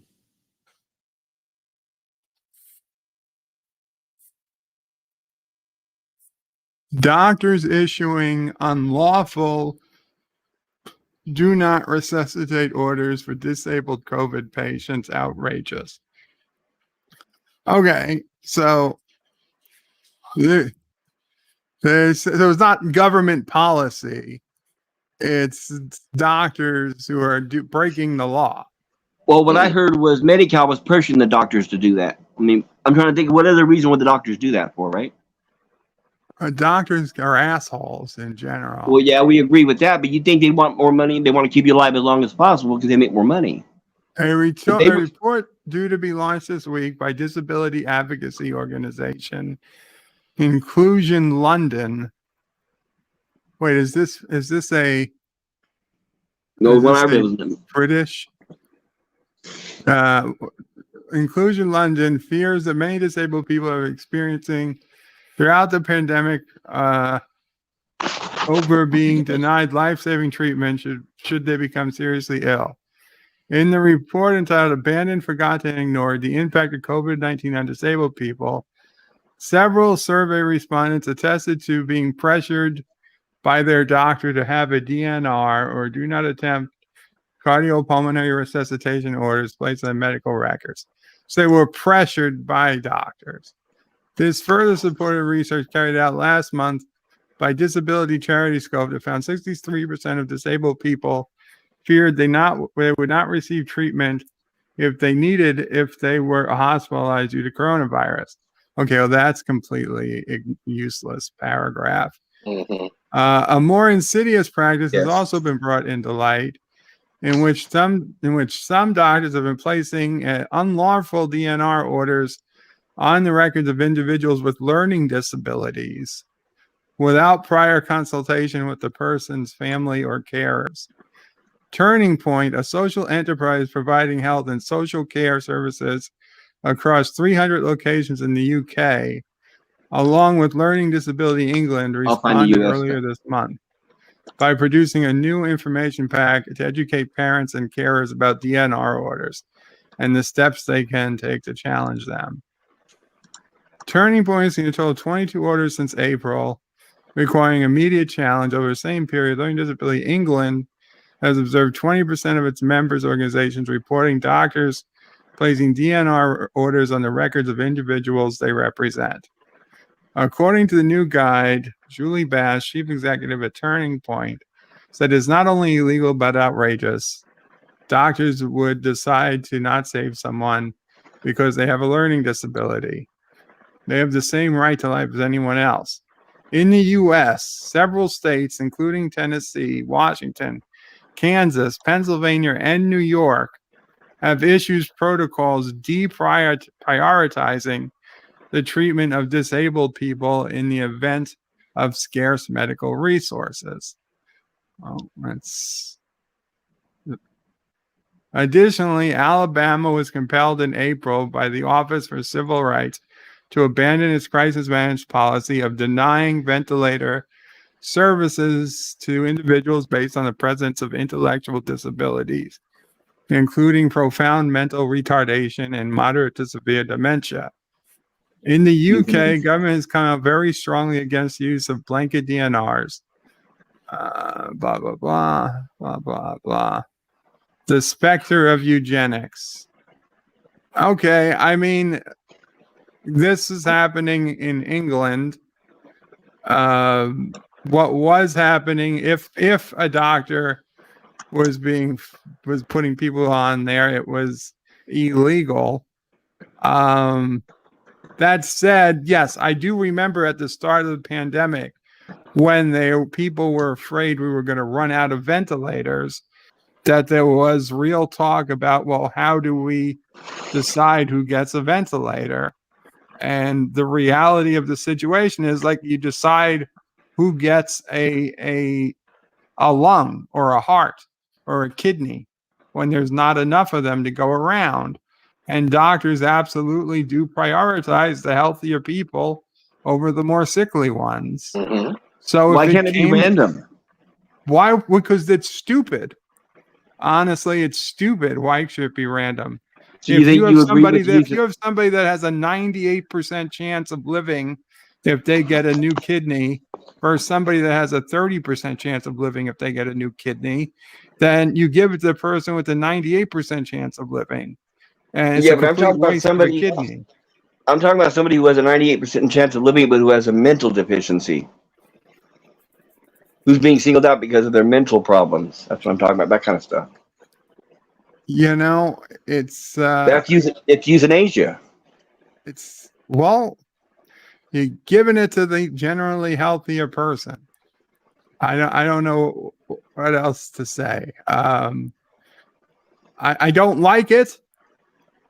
I don't like it, but you know, at some point, now here's the thing: we never got to the point we had to make those hard decisions because thankfully we didn't get that low on ventilators, and people realized that the overuse of ventilators was the cause of most of the deaths, rather than. I think a lot of that was in the early days when we still had a shortage on ventilators. Well, we thought we were going to have a shortage because we thought everybody was going to need a ventilator. And it turned out people, and in large part, don't need ventilators. What they just needed was oxygen. Right. And it's only a small portion of people who need ventilators. And even those who do need it, they only need it for oxygen because there's rare cases where an oxygen supply can't give enough oxygen, and a ventilator has to be used to deliver oxygen. But there's a different mode on the ventilator to just deliver oxygen than for the ventilator to manually be pumping the lungs for people. And it was when the ventilators were manually pumping the lungs for people that it was causing people to die, because that's how ventilators work. If you put a ventilator on a healthy person, you make them sick. Now the ventilators you're talking about that made people breathe, are you talking about kind of like the old iron lungs used to do? Not an iron lung. No, these are things that. I mean similar, because you know how an iron lung breathes your lungs for you. Like if you're paralyzed and you can't use your lungs. So similar, yes, in that a ventilator is made, generally designed so that if your diaphragm muscle is too weak to breathe, it forces you to breathe. It inflates your lungs, it deflates your lungs, and it forces the air in and out. But it doesn't have to do it that way. There is a setting so it just sends a whole bunch of oxygen in and out, more so than you can get through the cannula that goes in your nose. There's only so much oxygen you can push through that little tube. The ventilator has a much bigger tube. It can push more oxygen in. So the people who did go on ventilators weren't really using it to have their lungs manually pumped. They were only really needing it to get extra oxygen. Once they stopped people's lungs from atrophying after being on the ventilator, it really cut back on the number of deaths from ventilators. And when they realized that most people didn't need the ventilator, even if they had to be hospitalized, that really cut back on the number of ventilators we needed. So we never got to the crisis point that we were afraid we would get to. Like Governor Cuomo was like, we need 500,000 ventilators. And Trump sent like 100,000. And he's like, that's all you're going to get. And Trump was like, we're going to need 300,000 more. And thankfully, we never did. But that was only because doctors, they were treating it the way they learned to treat a respiratory illness. In med school, they hadn't yet learned the way to treat COVID wasn't exactly the same. So, like I said, in the early days, these questions were coming out. What are we going to do if we get to the point where we literally are running out of ventilators like we run out of organs? And, it's been a thing in medicine that the healthiest, when you have to triage patients or prioritize patients, the healthier the patient, the more the chance of a successful outcome. They're the ones that get priority treatment. And I don't like it. I hate it, but I understand the logic. But you were like, for example, you said it's similar to like organ transplant. I mean, rich and powerful, doesn't that usually give you an overwhelming chance of getting those? No, it doesn't. No. No matter in the United States, no matter how rich and powerful you are, you know, if you're Bill Gates and you need a kidney, generally, technically speaking, you're on the wait list in a specific. And here's the thing: every state or every city, every region has their own wait list. So if you're rich and powerful, you can go on the wait list of every place in the United States, including their, few regions where it's much easier to get a kidney than others. So there, yes, you have an advantage. But technically, if you were Bill Gates and you were on the same waiting list as everyone else in New York City, you wouldn't get there's no way he can pay to be put up higher on the list. Gotcha. Yes, Mama Pray. Larry Hagman. Remember the actor? Larry Hagman? No, I don't. Well, yeah, Larry Hagman. Well, okay. The other option. Okay. Well, the other option, of course, is that if there's somebody willing to donate to you directly, then that you can always get. Like if I was poor or if I was rich and somebody was saying, I want to give you, let's say I was a famous actor, whatever. Prostitute. I need to drop off, but sorry, Professor. Thank you for hanging out. Take care. Bye bye. See you tomorrow. Bye bye. Bye.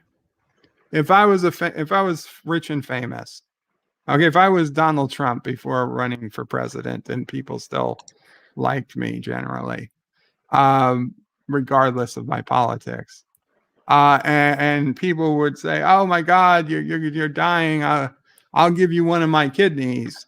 That they can do. If somebody's willing to donate a kidney directly to me, then they can do that. What if it's for a payment? Is that illegal? Well, that's the thing. No, legally, I can't pay. I can't pay them. But after they give me the kidney, if we became good friends and I gifted them, the amount I'm legally allowed to gift them, or I gifted them a Lamborghini, that's not paying them. That's just giving them a gift to a person. So in that respect, it's a way you could get around it, but you can't legally say, no, I'm paying for this liver or I'm paying for this kidney. And obviously, if it's a heart, well, there you can't, because you can't choose who gets your heart because you're dead. A kidney, if you're still alive, you can choose.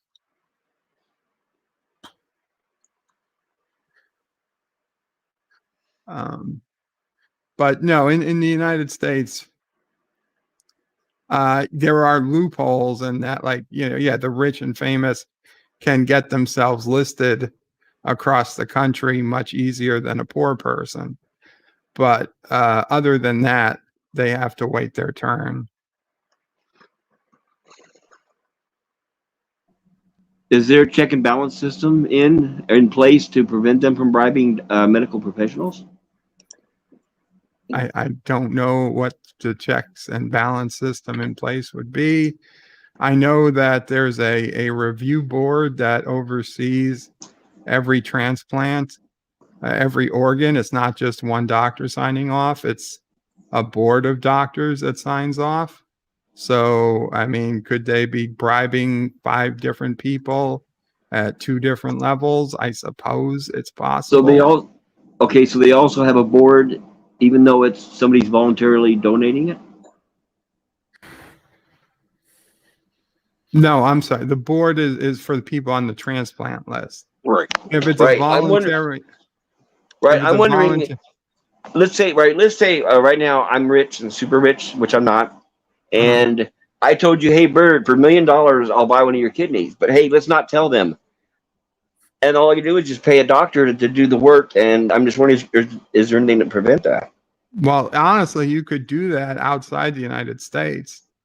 You could both fly to Costa Rica and do that, and it wouldn't be illegal. But if you wanted to do it in the United States, I mean, then you just made an illegal proposal. And if it comes out later, you could certainly face charges. It really just wouldn't be worth it. If you're that rich, you would just fly to a different country and do the operation there, and then which makes sense.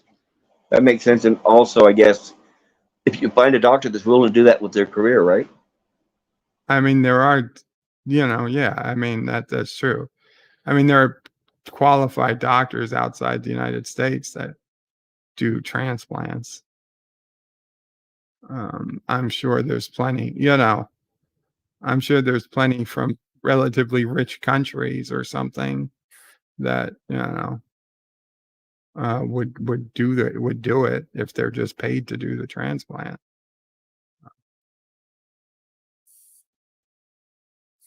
Not have to deal with insurance. They're just getting paid cash. Well, that's good to know.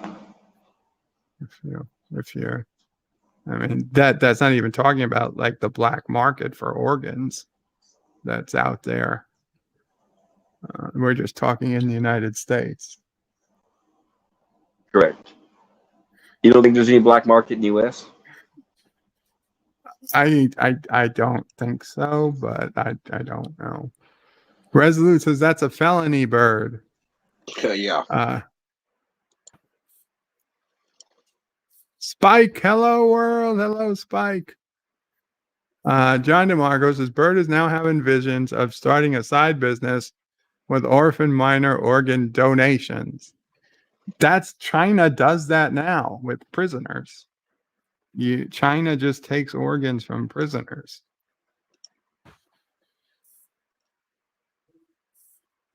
Anyway, thank you all for coming and hanging out.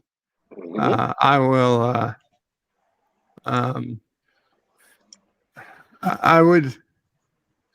I'd caution people to get too worked up on COVID stuff, but I understand it's a passionate issue.